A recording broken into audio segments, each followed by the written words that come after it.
Halo guys, ketemu lagi sama gue di channel gue Bang Mirja. Terima kasih banget udah mau nonton video saya.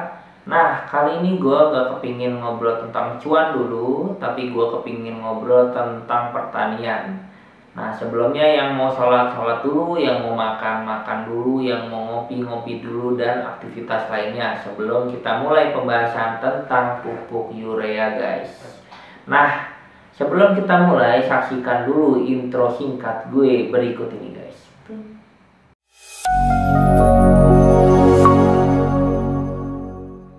Bagaimana intronya guys? Singkat banget kan? Ya, gua nggak bisa bikin intro.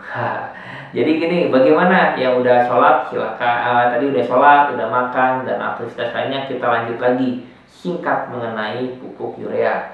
Jadi urea itu adalah salah satu pupuk dasar yang dibutuhkan oleh tanaman. Rumusnya CONH2 dua kali.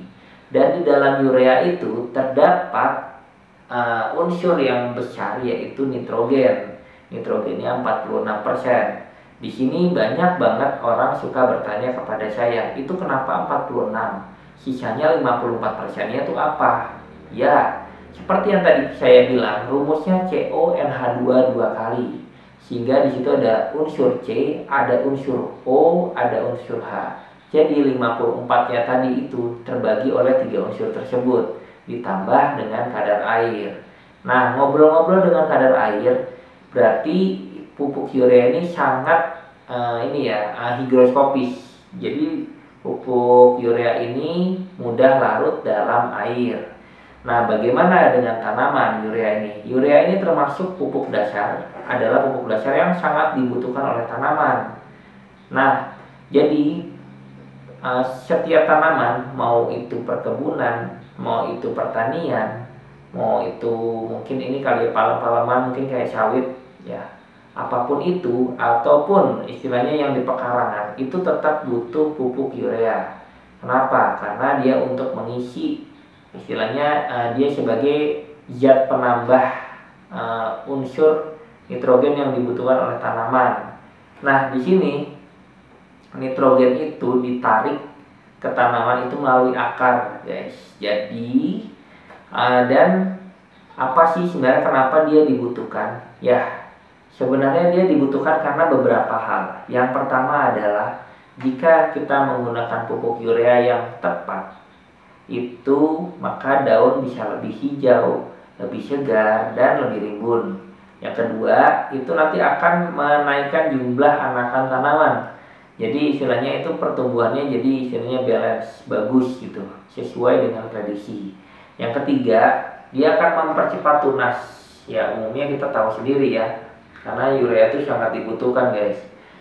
Nah, lalu yang penting ini adalah urea ini kan dia nitrogen ya. Ini akan mempercepat proses fotosintesis, lalu memacu pertumbuhan tanaman, mempercepat pertumbuhan akar, dan meningkatkan unsur nitrogen di dalam tanah. Nah, di sini nitrogennya kan tadi urea tuh, dia tuh istilahnya unsur paling tingginya adalah nitrogen. Nah, di sini dia tuh ada untuk yang urea tadi gue lupa menjelaskan. Jadi pupuk urea itu kayak gimana sih gitu. Nah, lalu dia bisa meningkatkan hasil panen dan tanaman lebih kokoh dan tahan terhadap serangan penyakit dan hama. Nah, ini ada yang nanti kita bahas sedikit ya. Nah, lalu ini bisa diaplikasikan semua tanaman. Jadi semua tanaman tuh butuh banget yang namanya nitrogen dalam urea tadi. Nah, dia itu karena mudah larut sehingga mudah diserap oleh tanaman. Sehingga jadi kalau misalnya, oh iya saya lupa. Jadi kalian udah tahu belum sih bentuknya? Bentuk urea itu seperti ini. Maaf, ini bukan sukro ya, bukan kacang. Jadi ini bukan kacang kayak gitu, bukan kacang pilus juga. Nah, ini adalah pupuk urea. Pupuk urea itu dibagi dua jenis. Sebenarnya cuma dari bentuk partikelnya ya. Yang pertama adalah pril, yang kedua adalah granul. Nah, di sini perbedaannya hanya dari kecepatan reaksi. Umumnya yang granul akan lebih lambat untuk larut dalam air, gitu, atau bisa dibilang slow release ya. Nah, kita ngobrol lagi tentang tadi itu nitrogen itu jadi fungsinya banyak banget ya buat atau nitrogen dalam urea itu banyak banget buat tanaman. Tapi yang namanya tanaman itu juga butuh keseimbangan. Dia itu juga makhluk hidup, sehingga kita harus membuat kandungan nitrogen di dalam tanah tersebut istilahnya sesuai yang dibutuhkan, tidak kelebihan dan tidak kekurangan. Nah, adapun istilahnya kalau kelebihan, kalau kelebihan itu nanti akan berpengaruh pada pH di tanahnya. Nanti pH tanah itu turun. Nah, nanti kita mungkin di video yang lain kita akan cek dia itu dikasih di tanah, apakah benar dia bisa menyebabkan penurunan pH atau bertambah asam atau tidak dengan banyaknya pupuk urea tersebut. Yang kedua itu sehingga tanaman bisa mudah rapuh atau terserang penyakit. Nah, ini yang kontradiktif yang tadi saya jelaskan tadi. Kegunaannya dia itu lebih kokoh dan tahan terhadap penyakit. Nah, untuk di sini ini case-nya lumayan penting nih. Jadi dia kenapa dia istilahnya mudah terkena penyakit? Karena apa? Di situ di dalam tanaman tersebut itu kan banyak banget nutrisinya, sehingga itu akan menjadi daya tarik buat yang namanya hama-hama seperti itu. Mungkin warang kali ya, saya lupa deh, ada beberapa hama yang istilahnya dia mendekat buat makan-makanin tuh daun.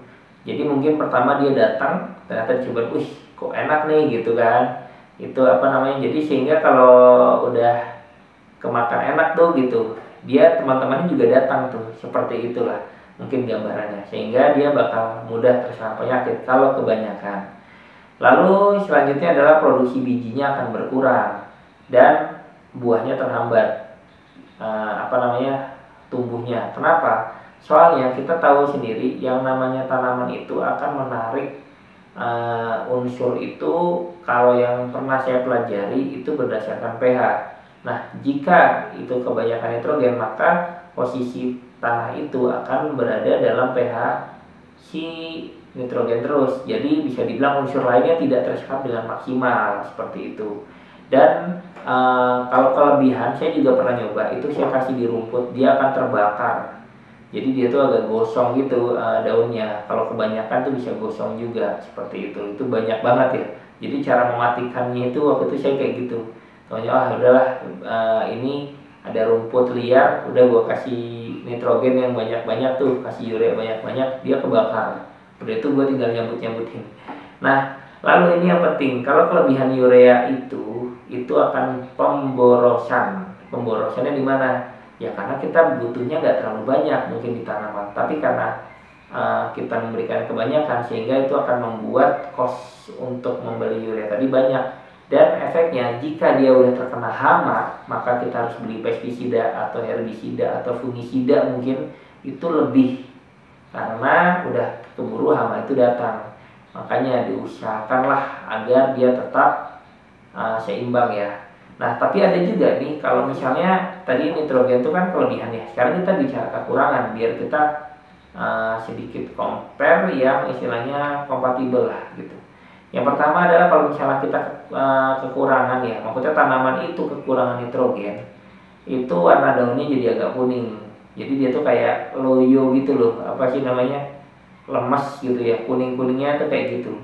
Nah, yang kedua adalah pertumbuhannya jadi lambat, yang mungkin harusnya di bibit A itu sebenarnya standarnya di 30 cm, tapi karena dia kurang nitrogen, jadi pertumbuhannya cuma mungkin 20 cm. Seperti itu. Jadi dia akan kecil ya, kerdil, kalau misalnya bahasa kita itu kerdil. Nah, yang terakhir adalah perkembangan buahnya tidak sempurna, seperti itu. Ya tadi itu sama dengan kelebihan ya. Jadi miripnya dia akan mengganggu si tanaman itu menyerap unsur lain di dalam tanah tadi yang melalui akar, seperti itu. Nah, kayaknya segitu aja sharing dari saya, sharing singkat ya, semoga ini bermanfaat banget buat teman-teman. Jadi intinya kalau misalnya kalian membutuhkan pupuk nitrogen atau urea tadi, kalian bisa tinggal pergi ke toko pertanian. Umumnya dia menjual pupuk dasar itu. Jadi pupuk urea itu dikenal dengan pupuk dasar ya, seperti itu. Ya, semoga video saya ini bermanfaat. Terima kasih banget udah menonton. Jangan lupa subscribe, like, and comment. Semoga teman-teman yang nonton ini sehat terus dan rezekinya juga lancar. Kita ketemu di video-video saya selanjutnya guys. Bye.